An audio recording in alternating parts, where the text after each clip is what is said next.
नमस्कार मंडळी, श्री स्वामी समर्थ. तर आज होती अंगारकी संकष्टी, त्याच्यामुळे मग मोदक करायचे ठरवले होते. खरं तर मला करायचे होते उकडीचे मोदक, पण उकडीचं जे पीठ लागतं ते नव्हतं. त्याच्यामुळे म्हटलं चला आज गव्हाच्या पिठाचेच आपण तळून मोदक जे आहे ते करूयात. तर मोदक रेसिपी जर आवडली ना तर नक्की लाईक करा, शेअर करा आणि चॅनलला कोणी नवीन असेल, चॅनलला सबस्क्राईब केलं नसेल तर सबस्क्राईबसुद्धा करा. आणि मोदक करण्यासाठी मग लागणारं जे साहित्य होतं तर अगोदर कणिक थोडंसं मळून ठेवलं होतं.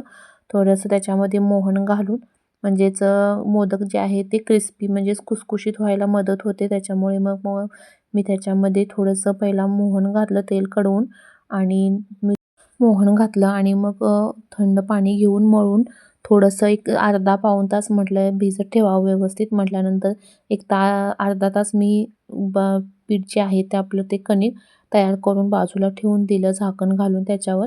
त्याच्यानंतरला मग आता मग त्याच्यामध्ये आपल्याला मोदकमध्ये घालण्यासाठी जे सारण होतं ते बनवून घ्यायचं होतं. त्याच्यामुळे मग त्याच्यासाठी आपल्याला ओलं खोबरं लागणार होतं. तर मग घरामध्येच नारळ होता, तो घरामधला नारळ वाढवून बाबांकडून मी फोडून घेतला होता तयार करून. त्याच्यामध्ये मग चांगलं नारळ अगोदर खोबरं जे आहे ते किसून भाजून घेतलं होतं. त्याच्यानंतर मग त्याच्यामध्ये गूळ आणि थोडीशी साखर जी आहे ती मिक्स, कारण गूळ जास्त नसल्यामुळे मग साखरच घालावी लागली. त्याच्यामुळे मग साखर आणि गूळ दोन्ही मिक्स करून मी त्याच्यामध्ये चांगलं व्यवस्थित एकत्र करून घेतलं, एकजीव करून घेतलं.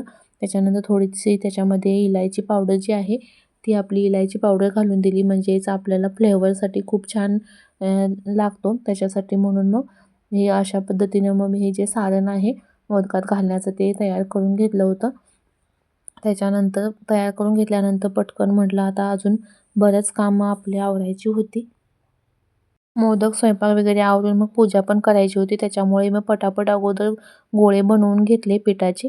त्याच्यानंतर परत त्याच्यानंतर एकत्र सगळ्या अगोदर जे आहे ते मोदकासाठी लागणाऱ्या ज्या पाती आहेत ते त्या पूर्ण अगोदर करून घेतल्या आणि त्याच्यानंतर मग एकत्रच एक 4-4 ह्याच्यावर पळपटावर आपल्या ठेवून मग ते जे आहे ते पटपट भरूनसुद्धा घेतलं आणि भरून घेतल्यानंतर कसं असतं आपलं ज्यावेळेला आपण मोदक बनवतो त्यावेळेला एक पद्धत आहे की करंज्या अगोदर 5 कराव्या लागतात.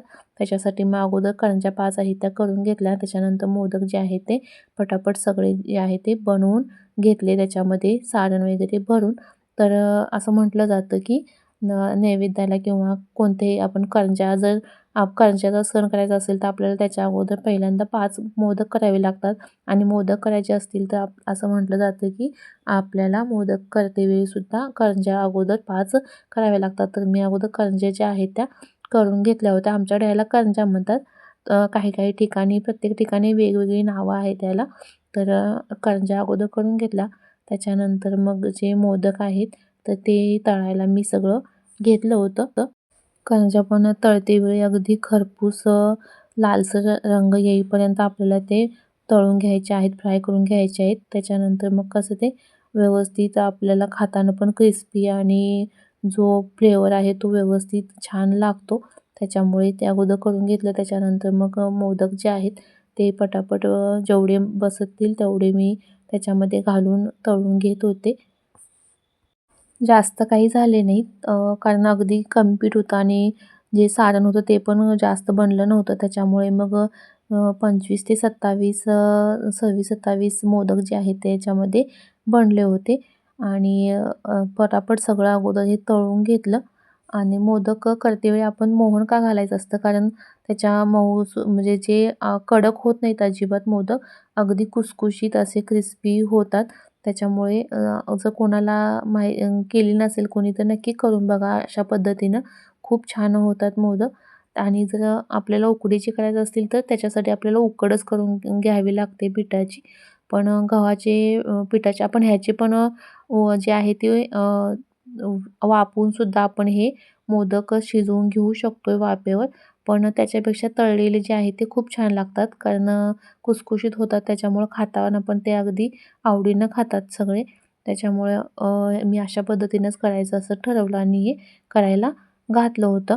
तर पटापट सगळे जे मोदक आहेत ते मी पटकन करून घेतले तयार आणि त्याच्यानंतर तळूनसुद्धा घेतलं, कारण पुढची जी बरीच तयारी होती ती अजून करायची होती. तर मोदकाची रेसिपी जी आहे ही खरंच मनापासून आवडली तर नक्की लाईक करा, शेअर करा आणि चॅनेलला कोणी नवीन असेल तर सबस्क्राईबसुद्धा करायला विसरू नका. तर मगाशी सांगताना एक विसरून गेले मी. ज्यावेळेला सारण बनवतोय आपण त्यावेळेला गूळ आपण घालून त्याच्यामध्ये बनवून घेतो सारण. पण त्याच्यामध्ये आपल्याला थोडंसं चवीसाठी मीठसुद्धा टाकायचं असतं त्याच्यामध्ये. आणि त्याच्या मिठामुळे एक वेगळीच चव असते ती येत असते. तर अशा पद्धतीनं मी सर्व हे आहे ते तळून मी मोदक बनवते वेळी त्याचा साचा वगैरे काही माझ्याकडे नव्हता. ॲक्चुअली आहे माझ्याकडे साचा घरामध्ये. पण तो जो आहे तो उकडीचे मोदक बनवतो ना त्याचा आहे. तर त्याच्यामुळे मी त्याच्यामध्ये हे केलं नाही. मी हाताने जसं जमेल तसं हे आपले मोदक जे आहे ते बनवले होते. हाताने पण लेयर काढायला आपल्याला खूप छान पद्धतीनं अ, येतात. ट्राय करून नक्की बघा आणि दिसायला पण अगदी सुबक असं दिसतात मोदक. तर आपले हे गव्हाच्या पिठाचे मोदक जे आहेत ना, ते नक्की करून पहा आणि आवडले तर नक्की लाईक करा. बघा असं म्हटलं जातं ना, कधीही कोणतीही गोष्ट आपण करायला ज्यावेळेला घेत असतो ना, त्यावेळेला आपली सुरुवातीला आपल्या मनाची तयारी असेल ना, तर ती कोणतीही गोष्ट असू देत आपण करायला घातलेली, तर ती सुंदरच होत असते आणि मनापासून केलेली कोणतीही गोष्ट कधीच खराब होत नाही, चांगलीच होते. फक्त आपली ती करायची आपल्याला हौस हवी आहे. आपण ती अगदी आवडीनं जर केली ना, तर कधीच कोणती गोष्ट खराब होत नाही किंवा त्याची वाटसुद्धा लागत नाही. तर तुम्हाला सगळ्यांना मी हेच सांगेन, की कधीही कोणतीही गोष्ट तुम्ही करत असाल ना, तर ती अगदी मनापासून करा आणि बी पॉझिटिव्ह म्हणजेच पॉझिटिव्ह विचार करूनच आपण कोणतीही गोष्ट केली तर ती शेवटी नक्की शेवटपर्यंत जाते आणि त्याचं ती यशस्वीसुद्धा होते. तर निगेटिव्ह थिंकिंग कधी ठेवू नका. बी पॉझिटिव्ह म्हणजेच पॉझिटिव्हली आपण सकारात्मक विचार करून कोणतीही गोष्ट करत जा. ती अगदी बघा ट्राय करून तुम्ही मनापासून. तर ती चांगलीच होणार. फक्त आपली मनाची तयारी असायला पाहिजे. फक्त रेसिपीज किंवा मेनूज ह्याच्याबद्दलच मी बोलत नाही आहे. तर अगदी आपण जेवण सोडलं तरीसुद्धा इतर बाबतीतसुद्धा आपल्या कुठल्याही कामाच्या बाबतीत असू देत, मग आपण जॉब करणारे असू द्यात किंवा आपला काहीतरी बिझनेस असू द्यात किंवा आपण होमवर्क काहीतरी करत असेल, जे काही असेल आपण जे कोणतंही काम करत असेल, तर त्या प्रत्येक गोष्टीमध्ये आपण स्वतः पॉझिटिव्ह राहिलो, आपण स्वतः सकारात्मक राहिलं ना, तर ती कधी कोणती गोष्ट वायपळ जात नाही. खराब जी आहे ती त्याच्यामध्ये नुकसान आपलं कोणतंही होत नाही आहे. उलट आपलं चांगलंच होतं. आपण यशस्वीच होतो त्याच्यामध्ये. त्याच्यामुळं कधीही कोणताही विचार करताना कोणतीही गोष्ट आपण ज्यावेळेला हे करत असतो, निर्णय घेत असतो, त्यावेळेला पॉझिटिव्हलीच जो डिसिजन आपला असेल तो असावा. कारण म्हणजे मी स्वतः मला नाही माहिती तुम्हाला हे मी बोलते ते आवडेल किंवा नाही. पण माझा स्वतःचा असं मत आहे, की आपण असू देत किंवा इतरसुद्धा असू द्यात, जे कोणी आपलं काम करत असतील ना, तर ते प्रामाणिकपणे करत असतील, सकारात्मक दृष्टीने करत असतील ना, तर ते काम त्यांचं नक्कीच फळाला येतच आणि ह्या विचाराची मी आहे. त्याच्यामुळे असं बोलता बोलता तुमच्याशी शेअर करावंसं वाटलं म्हणून हे सगळं बोलून गेले मी. जर काही चुकलं असेल तर नक्की याच्यामध्ये क्षमा असावी. आणि असंच सहज तुमच्याशी पण ही रेसिपी शेअर करावी. जर कोणाला माहिती नसेल तर नक्की माहीत व्हावी आणि करून बघून जर खरोखर आवडली ना तर नक्की लाईक करा, शेअर करा जास्तीत जास्त आणि सबस्क्राईब केलं नसेल चॅनल तर सबस्क्राईबसुद्धा करा. म्हणजे पुन्हा ज्यावेळेला नवीन व्हिडिओ अपलोड केले जातील त्यावेळेला सगळ्यात पहिली नोटिफिकेशन जे आहे ते तुमच्यापर्यंत पोहोचायला मदत होईल. तर अशा पद्धतीने हे सगळे मोदक जे आहे ते मी अगोदर तळून घेतले होते आणि त्याच्यानंतर मग थोडंसं कणिक राहिलं होतं. म्हटलं आता काय वेस्टेज होऊन जाणार त्याच्यापेक्षा म्हटलं त्याच्यामध्ये एक 4-5 ज्या होतील तेवढ्या पुऱ्या करून घ्यायच्या. तर पुऱ्यासुद्धा खूप छान अशा अगदी टवटवून फुगल्या होत्या. बघू बघू शकताय तुम्ही आणि कसं असं त्याच्यामध्ये आपण मोहन घालतो ना त्याच्यामुळे अगदी छान आणि खुसखुशीत होतात.